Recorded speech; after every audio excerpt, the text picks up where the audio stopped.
What Frank does in its simplest form is it gives a chat interface, a query ability through English language to interact with the data already in our platform. And so you can say, build me a report that looks at the top 10 accounts that do the following things. What it does though is return the code that did that query. You can take that code and then stick it into a procedure that runs every day and you get the same result every day. Frank enables a different way to interact with the data, but the transparency, the auditability, because we're delivering the code back, is embedded into the way it works. The market is responding in a really positive way because it's really powerful because you don't have to worry about the security issues. You don't have to worry about it making mistakes because you can work through it. Once you get that code right through that chat interface, it allows you to run it repeatably, transparently going forward.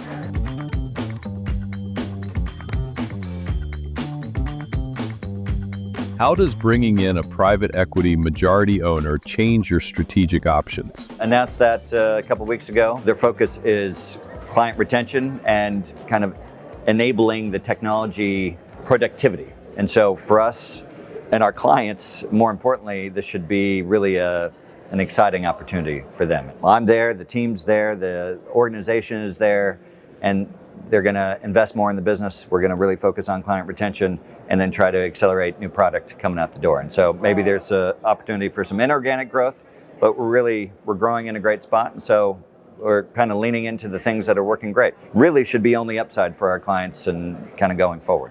What made Terminus the right partner? The universe of investors that are in our space is pretty small. And you want to work with people that understand our space. So you want to work with people that have capital markets experience, but more specifically, exactly to your point, is RegTech experience. And Terminus has that. They've had a lot of successful transactions in this space. I talked to a bunch of firms in there to get a bunch of reference. You want people to understand the uniqueness of our product, the uniqueness of our buyers, the uniqueness of what we do. It's mission critical software that has a existential risk if you do it wrong. And so for us, it was important for them to understand that. And Terminus has had a great success and history in that. And so it's a great opportunity for us to work together and have that experience to lever. How close is Frank AI to real-world deployment? We're approaching double-digit implementations, installations on Frank AI. We're having our clients sign a AI addendum, and legal paperwork, regardless, takes time and adds kind of some friction to the process. But we want them to acknowledge the uniqueness of the product and how we're doing it. You can implement Frank in a lot of different ways. Are you going to lever your existing ChatGPT or Anthropic implementation? Do you want to use something else? Do you want to use what we're doing? And so there's a lot of implementation issues to work on there. Real world examples has been very interesting. That Frank allows you to interact with the data in a way that is novel. And so our clients are doing novel things. They can create reports on the fly just by saying, tell me every time John Lothian has manipulated the S&P futures. And it will generate a report in real time, and you can run that report every single day.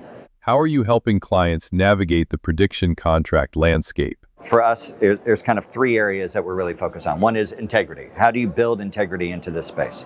And so that is getting the right data sets, understanding the players in that space, working with regulated entities to make sure that they're going through all of the rigor of any regulated firm. And so that integrity is important. Second, we're trying to bring together a bunch of industry vendors and data sets that normally haven't worked. Like we're going to gaming conventions all of a sudden because there's a whole bunch of data providers that haven't worked in this market before, and we're trying to bring them together. And then the third area is that regulatory clarity. So we're engaging in the regulators, we're engaging in a bunch of different industry groups to make sure that we are a good steward of this marketplace to try to help it develop, grow in a transparent, predictable way.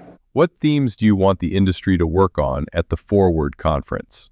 This is a change in direction for us. We've normally had kind of CCO roundtables or ad hoc events or user groups. This is the first time we've actually had a big event where we're trying to bring together a couple hundred people and have a working activities where we will have actual output from this event. And so There's going to be a lean on prediction markets because it's what our clients across, the 130, 140, 150 clients that we have around the globe, they're focused on this, how to surveil and how to handle these things. And so it's going to lean into the prediction markets, but it's going to talk about how to keep up with the pace of change in the space. We want output, whether that's industry best practices, whether that's different vendors for people to talk to, anything that we can help our clients with tangible activities for them to be able to bolster their business is what we're trying to do. How will you help clients in a 24/7 environment? Clients are always playing catch up to the business and the pace of the markets, right? There's just this always playing defense, always playing catch up. How we help them is trying to give them a system which has actionable things for them to work on as compared to a bunch of noise. And so we've started that way, we started the company that way, that continues. So that there's nothing new there. For us, from an operational standpoint, technology standpoint, we've been ready to do this because of the crypto markets. Our clients in the crypto side have been trading that span of time for the past, since we started in that space 8-9 years ago. As equities are coming, 24 by 25 by pick your time frames, we are ready already. We've been ready for that for a number of years.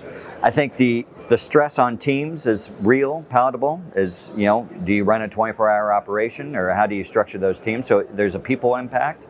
And then all the subsequent systems, clearing, settlement, they're not ready for the 24 hours a day. And so I think we don't have a skin in that game. From a trading standpoint, we're ready and we're excited and we're helping clients all over the place across asset classes.